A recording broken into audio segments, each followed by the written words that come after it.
18వ శతాబ్దంలో జరిగిన అత్యంత ముఖ్యమైన కొన్ని సంఘటనలు మొత్తం మన దేశ చరిత్రనే మలుపు తిప్పాయి. 17వ శతాబ్దంలో దేశంలోకి వ్యాపారం కోసమని వచ్చి దేశ సంపద మీద కన్నేసి మన దేశ సంపదను కొల్లగొట్టేందుకు బ్రిటిష్ వారు అనేక కుయుక్తులు పన్నారు. ఈస్ట్ ఇండియా కంపెనీ పేరుతో బెంగాల్ లాంటి సుసంపన్నమైన రాజ్యాన్ని ఎంచుకుని అప్పటి బెంగాల్ రాజు వద్ద అసంతృప్తితో ఉన్న ఒక సైన్యాధికారిని తన వైపు తిప్పుకుని ఆఖరికి ఆ రాజ్యాన్ని ఆక్రమించేందుకు బెంగాల్ రాజు మీద యుద్ధం ప్రకటించి ఆ యుద్ధంలో గెలిచి బ్రిటిష్ వారు మొట్టమొదటిసారిగా తమ సామంత రాజ్యాన్ని స్థాపించారు. 18వ శతాబ్దంలో అలా మొదలైన బ్రిటిష్ వారి ప్రస్థానం తర్వాత మొత్తం దేశాన్ని ఆక్రమించే స్థాయికి చేరుకుంది. అలా 200 సంవత్సరాల పాటు దేశ సంపద, ప్రజలు బ్రిటిష్ వాళ్ళ కబందాస్తాల్లో చిక్కి అనేక ఇబ్బందులు పడుతుంటే ఎన్నో ఉద్యమాలు, తిరుగుబాట్లు చేస్తేనే కానీ మళ్ళీ మనకు స్వతంత్రం తిరిగి రాలేదు. ఈ 200 సంవత్సరాల పాటు దేశంలో దారుణమైన పరిస్థితులు, ప్రజల పడ్డ కష్టాలు, కోల్పోయిన వనరులు, సంస్కృతి మీద జరిగిన దాడులు, వీటన్నింటి గురించి ఎంత చెప్పినా తక్కువే.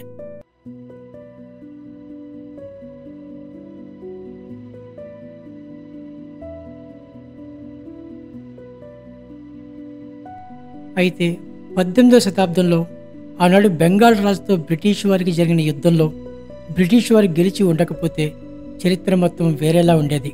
కానీ ఆ యుద్ధంలో బ్రిటిష్ వారు గెలిచేందుకు దొంగచాటుగా సహాయం చేసి చరిత్రలోనే అత్యంత దారుణమైన దేశద్రోహి అనే బిరుదును సొంతం చేసుకున్న వ్యక్తి మీర్ జాఫర్. ఆనాడు మీర్ జాఫర్ బ్రిటిష్ వారితో చేతులు కలిపి దేశానికి చేసిన ద్రోహం మనల్ని 200 సంవత్సరాల పాటు బ్రిటిష్ పాలనలోకి నెట్టింది. చరిత్రను మలుపు తిప్పే విధంగా తన స్వార్థం కోసం దేశాన్ని పరాయి పాలనలోకి నెట్టిన ఆ మీర్ జాఫర్ ఎవరు?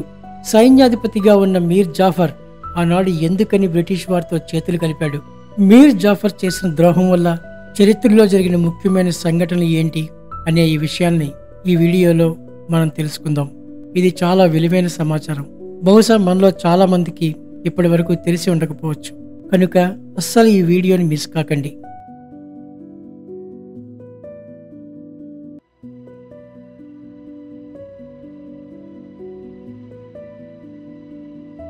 అవి ప్రపంచవ్యాప్తంగా సామ్రాజ్యవాద విస్తరణ ఎక్కువగా జరుగుతున్న రోజులు. ప్రతి ధనిక దేశం తన ప్రాబల్యాన్ని, బలాన్ని, సంపదని పెంచుకోవడం కోసం, తద్వారా ప్రపంచం మీద ఆధిపత్యం చెలాయించడానికి సామ్రాజ్యవాద విస్తరణ ఒక్కటే మార్గమని బలంగా నమ్మి ఇతర దేశాల మీద దండయాత్రలు, ఆక్రమణలు చేస్తూ తన సామ్రాజ్యాలను విస్తరిస్తున్న రోజులు. ముఖ్యంగా 16, 17వ శతాబ్దాల్లో ప్రపంచవ్యాప్తంగా ఈ సామ్రాజ్యాల విస్తరణ ఎక్కువగా జరిగింది. 17వ శతాబ్దం మొదట్లో బ్రిటన్, పోర్చుగల్, నెదర్లాండ్స్ మరియు ఫ్రాన్స్ దేశాల నుంచి అనేక మంది మన దేశానికి వ్యాపారం పేరుతో వచ్చి దేశ సంపదను కొల్లగొట్టేందుకు ఉన్న మార్గాలను వెతకడం మొదలుపెట్టారు. సరిగ్గా అదే సమయంలో మన దేశంలో ఎక్కువగా మొఘల్ చక్రవర్తుల ఆధిపత్యం నడుస్తూ ఉండేది. దేశం మొత్తం సంస్థానాలుగా విడిపోయి ప్రజలంతా రాచరికపు పాలనకు అలవాటు పడ్డారు. అయితే రాచరికం అనేది ఎంతటి సమ్మోన్నతమైనదో అంతే ప్రమాదకరమైనది. కుట్రలు, కుతంత్రాలు, వెన్నిపోట్లు, తిరుగుబాట్లు, బయటి నుంచి వచ్చే ప్రమాదాలు, యుద్ధాలు ఇవన్నీ తట్టుకుని రాజ్యాన్ని పాలించాల్సి ఉంటుంది. అయితే చరిత్రలో ఇలాంటి సంఘటనల వల్ల కుప్పకూలిపోయిన రాజ్యాలు చాలా ఉన్నాయి. కొందరిలో రాజ్యం మీద ఆకాంక్ష, రాజు అవ్వాలనే కోరిక ఎంతో మంది రాజుల్ని పదవి నుంచి దిగిపోయేలా చేసింది. ఇక రాజ్యంలో బలంగా ఉండి రాజు అవ్వాలనే కోరికున్న వ్యక్తులు ఈ సామ్రాజ్య విస్తరణలో శత్రువులకు పావులుగా ఉపయోగపడ్డారు. అయితే చరిత్రలో జరిగిన ఎన్నో మోసాలు, తిరుగుబాట్లు, ద్రోహాలు అన్నీ ఒక ఎత్తు అయితే 1757లో బెంగాల్లో జరిగిన రాజ్యద్రోహం మరో ఎత్తు. మొత్తం దేశ చరిత్రనే మలుపు తిప్పిన ఆ రాజ్యద్రోహానికి పాల్పడిన వ్యక్తి మీర్ జాఫర్. ప్రస్తుతం చాలా మందికి మీర్ జాఫర్ ఎవరో తెలియకపోవచ్చు. కానీ ఆయన చేసిన రాజ్యద్రోహం గురించి తెలిస్తే మాత్రం మీర్ జాఫర్ చరిత్రలోనే అత్యంత దారుణమైన ద్రోహి అనకుండా ఉండలేం. ఇప్పుడు ఇతని గురించి మనం వివరంగా తెలుసుకుందాం.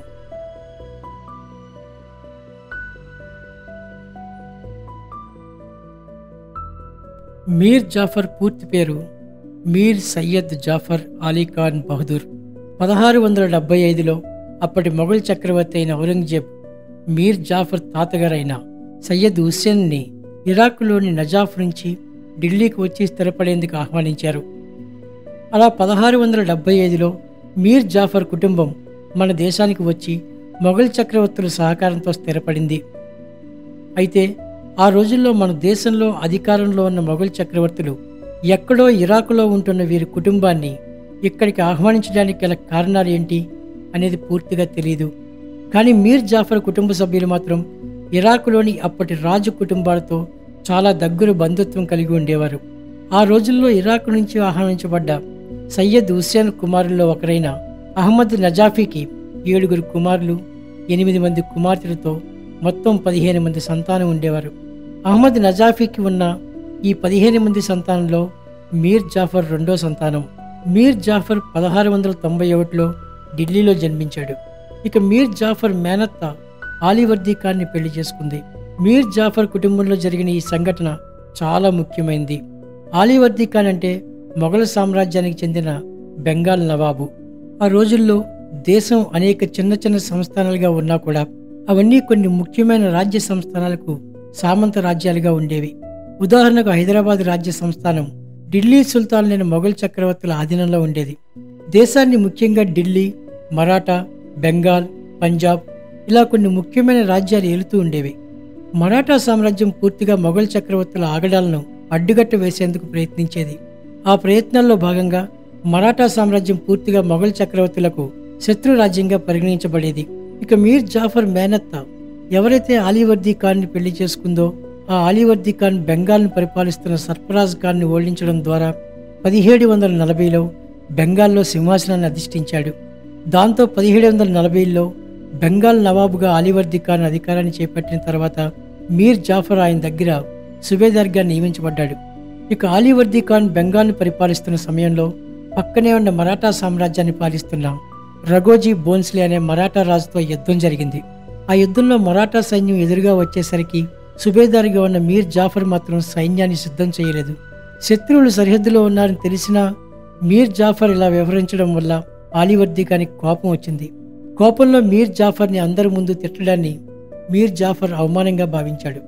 అయితే ఆ యుద్ధంలో ఇరుపక్షాలు చర్చల ద్వారా భూభాగాలను పంచుకున్నాయి.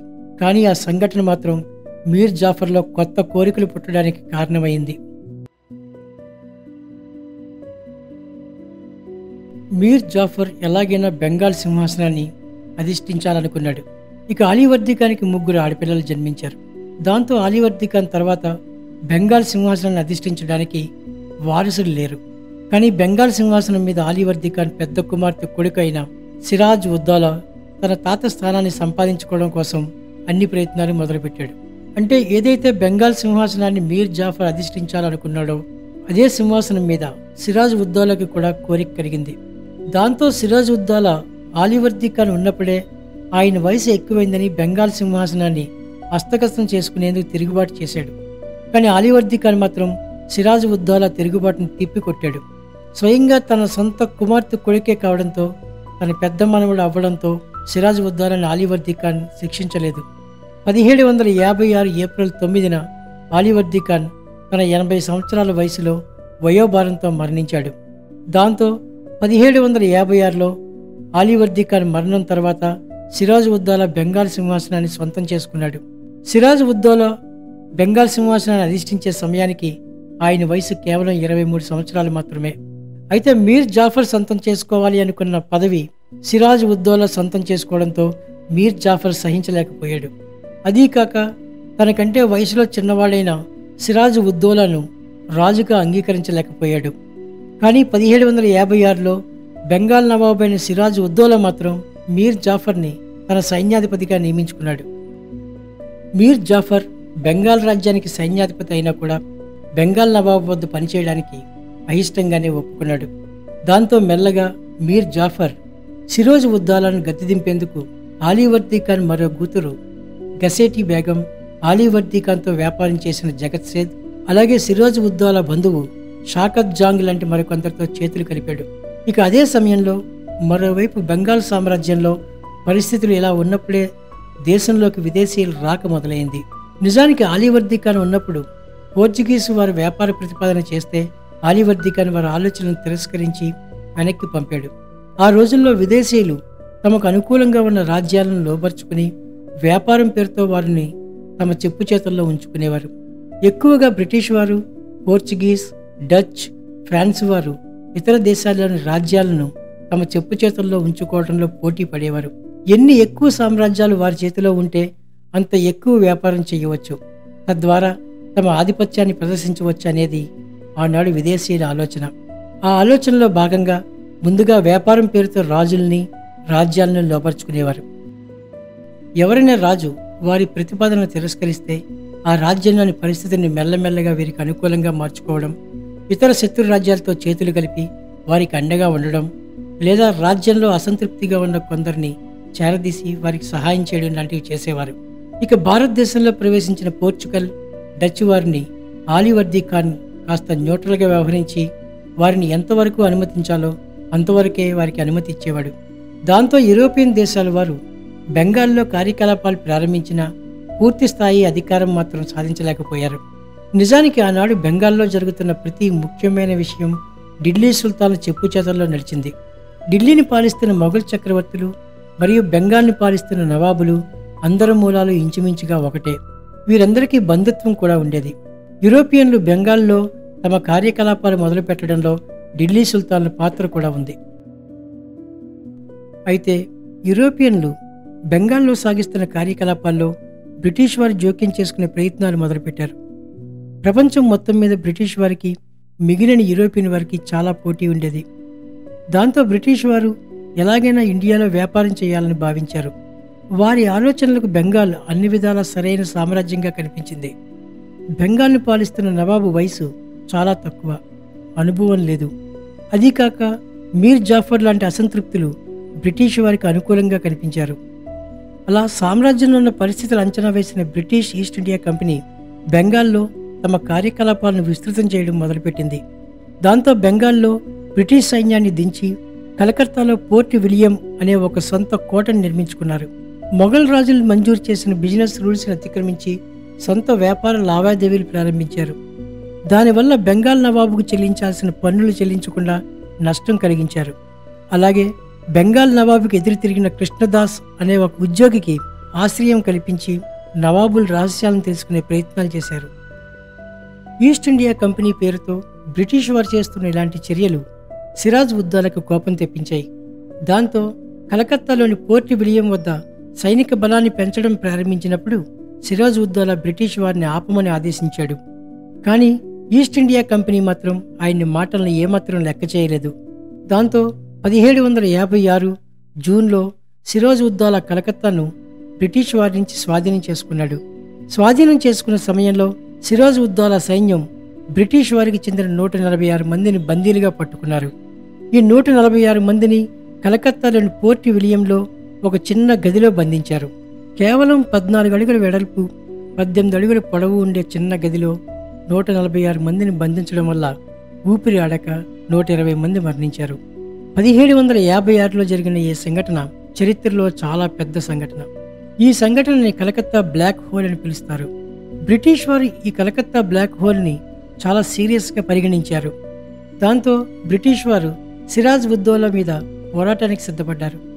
నిజానికి మొదట్లో చర్చల ద్వారా పరిష్కరించుకునేందుకు సిరాజ్ ఉద్దౌలా అంగీకరించిన బ్రిటిష్ వారు మాత్రం సిరాజ్ ఉద్దౌలాను గద్దెదించేందుకు పథకం పన్నారు.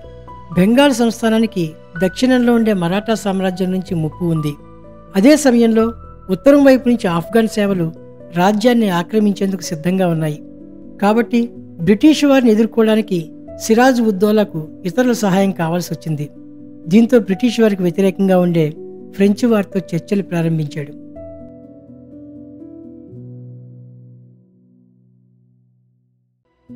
మొత్తం సైన్యాన్ని బ్రిటిష్ వారికి వ్యతిరేకంగా మోహరిస్తే మరోవైపు జరిగే దండయాత్రను అడ్డుకోవడం కష్టమని సిరాజ్ తన సైన్యాన్ని వేరువేరు బృందాలుగా విభజించి రాజ్యం చుట్టూ మోహరించాడు.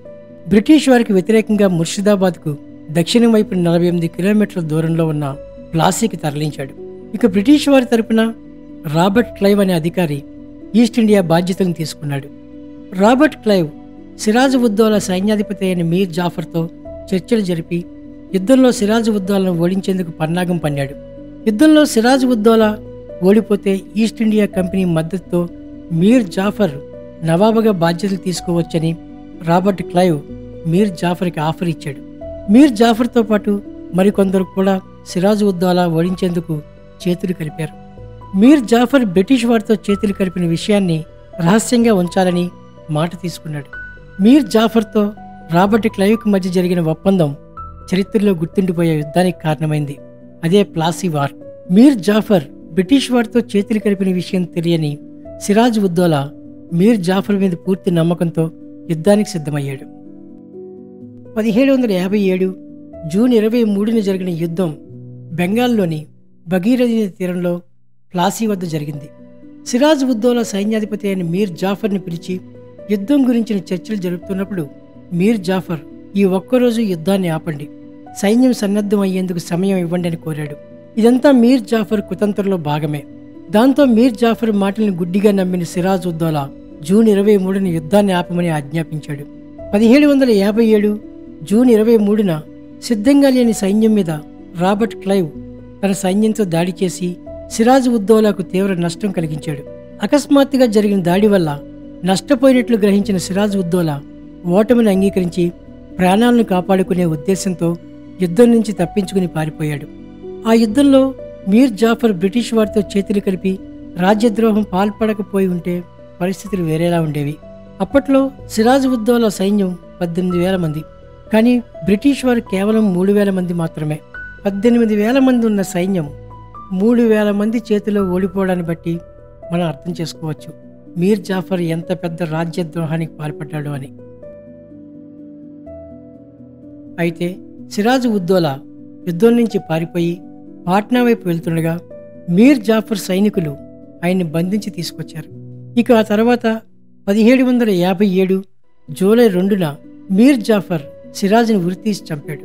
సిరాజ్ 1756 ఏప్రిల్ 9న బెంగాల్ నవాబుగా సింహాసనాన్ని అధిష్ఠించి 1757 జూలైలో, అంటే కేవలం 15 నెలలు మాత్రమే పరిపాలించాడు. మీర్ జాఫర్కి సింహాసనం మీద ఉన్న ఆశ సిరాజ్కు గద్దె దింపేలా చేసింది. దాంతోపాటు ఇండియాలో బ్రిటిష్ వారి సామంత రాజ్య స్థాపనకు పునాదులు కూడా వేసింది. 1757 బ్రిటిష్ వారు ప్లాసీ యుద్ధాన్ని గెలిచిన తర్వాత బ్రిటిష్ వారు మీర్ జాఫర్కి ఇచ్చిన మాట ప్రకారం ఆయన్ని బెంగాల్ సింహాసనం మీద కూర్చోబెట్టారు. 1757 జూలై 2న మీర్ జాఫర్ బెంగాల్ నవాబుగా బాధ్యతలు తీసుకున్నాడు. బెంగాల్ నవాబుగా బాధ్యతలు అయితే తీసుకున్నాడు, కానీ మీర్ జాఫర్ బ్రిటిష్ వారి చేతిలో కీలుబొమ్మలాగా మారిపోయాడు.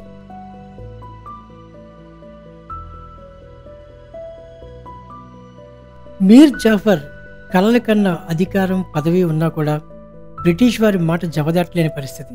బెంగాల్ సైన్యాన్ని మీర్ జాఫర్ మద్దతుతో బ్రిటిష్ వారు సొంత ప్రయోజనాలకి, అంటే ఇతర రాజ్యాలను లొంగ తీసుకోవడం కోసం ఉపయోగించుకున్నారు. సిరాజ్ ఉద్దౌలా ఉన్నప్పుడు జరిగిన కలకత్తా బ్లాక్ వార్ సంఘటనకు పరిహారం బెంగాల్ సింహాసనం నుంచి బ్రిటిష్ వారు 17 కోట్ల రూపాయల డబ్బును ఆశించారు. అయితే సింహాసనం మీద ఎవరు ఉంటారో వారే ఆ డబ్బు చెల్లించాలి. అంటే మీర్ జాఫర్ ఆ సొమ్ముని ఈస్ట్ ఇండియా కంపెనీకి చెల్లించాలి. దాంతో ఈ 17 కోట్ల రూపాయల పరిహారాన్ని తప్పించుకోవడం కోసం రాబర్ట్ క్లైవ్కి మరికొందరు అధికారులకి మీర్ జాఫర్ లంచాలు ఇచ్చాడు. అధికారం చేపట్టిన కొంతకాలానికి మీర్ జాఫర్కి ఈస్ట్ ఇండియా కంపెనీకి మధ్య సంబంధాలు దెబ్బతిన్నాయి. బ్రిటిష్ వారు తనను ఉపయోగించుకుని లబ్ధి పొందుతున్నారు అన్న విషయం మీర్ జాఫర్కి అర్థమైంది. అదీ కాక బ్రిటిష్ వారి కోరికలకు అడ్డు అదుపు లేకుండా పోతుందని గ్రహించాడు. బ్రిటిష్ వారి నుంచి తన అధికారాలను కాపాడుకునేందుకు ప్రయత్నాలు మొదలుపెట్టాడు. బ్రిటిష్ వారికి వ్యతిరేకంగా ఉండే డచ్ వారితో చేతులు కలిపాడు. మీర్ జాఫర్ అలా డచ్ వారితో చేతులు కలపడం బ్రిటిష్ ఈస్ట్ ఇండియా కంపెనీకి నచ్చలేదు. దాంతో మీర్ జాఫర్ మీద యుద్ధం ప్రకటించారు. బ్రిటిష్ వారికి డచ్ వారికి జరిగిన ఈ చున్సూరా యుద్ధంలో మీర్ జాఫర్ డచ్ వారి పక్షాన్ని ఉన్నాడు. 1759 నవంబర్లో బెంగాల్ హుగ్లీ నది ఒడ్డున జరిగిన యుద్ధంలో డచ్ వారు ఓడిపోయారు. డచ్ వారు ఓడిపోవడం అనేది మీర్ జాఫర్కి చాలా పెద్ద నష్టాన్ని కలిగించింది. దాంతో ఎన్నో కుట్రలు కుతంత్రాల ద్వారా రాజ్యద్రోహానికి పాల్పడి మరీ చేజెక్కించుకున్న సింహాసనాన్ని వదిలిపెట్టాల్సి వచ్చింది. బ్రిటిష్ వారు ఏమాత్రం సహించలేదు. 1760 అక్టోబర్లో మీర్ జాఫర్ని సింహాసనం నుంచి దింపి ఆయన అల్లుడు మీర్ కాసిమ్ని బెంగాల్ నవాబుగా ప్రకటించారు. అలా మీర్ జాఫర్ తన సింహాసనాన్ని కోల్పోయాడు. అయితే మీర్ కాసిం సింహాసనాన్ని అధిష్ఠించిన తర్వాత కూడా మళ్ళీ అదే జరిగింది. బ్రిటిష్ ఈస్ట్ ఇండియా కంపెనీ జోక్యాన్ని సహించలేకపోయాడు. మీర్ కాసిం బెంగాల్ నుంచి బ్రిటిష్ ఈస్ట్ ఇండియా కంపెనీని పంపించేందుకు కొందరు సామంత రాజ్యాల రాజులతో ఒక కూటమిని తయారు చేశాడు. బెనారస్ రాజు బలవంత్ సింగ్ ఆ కూటమికి నాయకత్వం వహించాడు. మీర్ కాసింతో పాటు మొఘల్ చక్రవర్తి షా ఆలం, అవాద్ నవాబ్ సుజాఉద్దాలా లాంటి వారు కూడా కూటమిలో ఉన్నారు. బ్రిటిష్ వారి ఆగడాలను ఎదుర్కోలేక ఏర్పాటైన ఆ కూటమికి వ్యతిరేకంగా బ్రిటిష్ ఈస్ట్ ఇండియా కంపెనీ మళ్లీ యుద్ధాన్ని ప్రకటించింది. దాంతో 1764 అక్టోబర్ 22, 23న పాట్నాకు పశ్చిమాన 130 కిలోమీటర్ల దూరంలో గంగానది ఒడ్డున ఉన్న బక్సర్ అనే పట్టణం వద్ద యుద్ధం జరిగింది. చరిత్రలో బక్సర్ యుద్ధంగా నిలిచిన యుద్ధంలో కూడా బ్రిటిష్ వారిదే పైచేయి అయింది. భారతీయ రాజులు బ్రిటిష్ వారితో యుద్ధాలు ఓడిపోతున్నప్పుడల్లా బ్రిటిష్ వారికి మన భూభాగాల మీద, ఇక్కడ ప్రజల మీద హక్కులు పెరుగుతూ వచ్చాయి. బక్సర్ యుద్ధంలో కూడా అదే జరిగింది. బక్సర్ యుద్ధంలో గెలిచిన బ్రిటిష్ వారికి మరియు మొఘల్ చక్రవర్తి షా ఆలంకి మధ్య 1765లో అలహాబాద్లో ఒక ఒప్పందం జరిగింది. ఆ ఒప్పందం ప్రకారం బెంగాల్, బీహార్, ఒడిశా లాంటి తూర్పు ప్రావిన్స్ నుంచి బ్రిటిష్ వారికి ప్రజల నుంచి పన్నులు వసూలు చేసుకునే హక్కు లభించింది.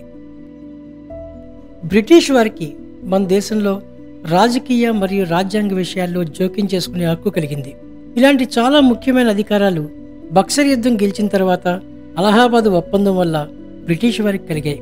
బ్రిటిష్ వారికి వ్యతిరేకంగా ఏర్పడిన కూటమిలో ఉన్నందుకు మీర్ కాసింను పదవి నుంచి దిగిపోవాల్సిందిగా ఆదేశించారు. మళ్లీ బెంగాల్ సింహాసనం తమ చెప్పు చేతల్లో ఉండేందుకు బ్రిటిష్ వారు మళ్లీ మీర్ జాఫర్ని సింహాసనం మీద కూర్చోబెట్టారు. గతంలో కన్నా బ్రిటిష్ వారికి ఇప్పుడు ఇంకా ఎక్కువ అధికారాలు లభించాయి.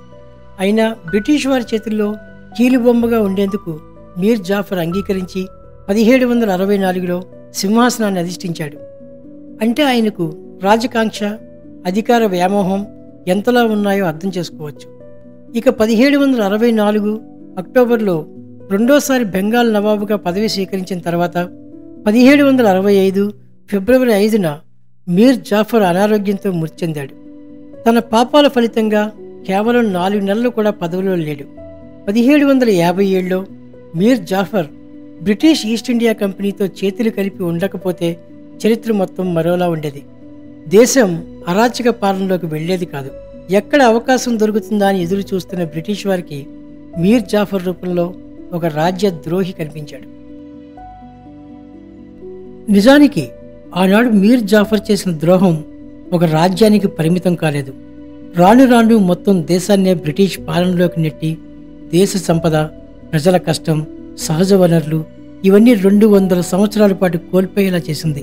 కాబట్టి మీర్ జాఫర్ అనే వ్యక్తికి సింహాసనం మీద కలిగిన ఆశ మొత్తం దేశ చరిత్రను, భవిష్యత్తుని రెండింటినీ మార్చేసింది. చరిత్రలో అత్యంత పెద్ద ద్రోహి ఎవరైనా ఉన్నారంటే అది మీర్ జాఫర్ మాత్రమే. ఈ వీడియో కనుక మీకు నచ్చినట్లయితే షేర్ చేయండి, లైక్ చేయండి, సబ్స్క్రైబ్ చేయండి.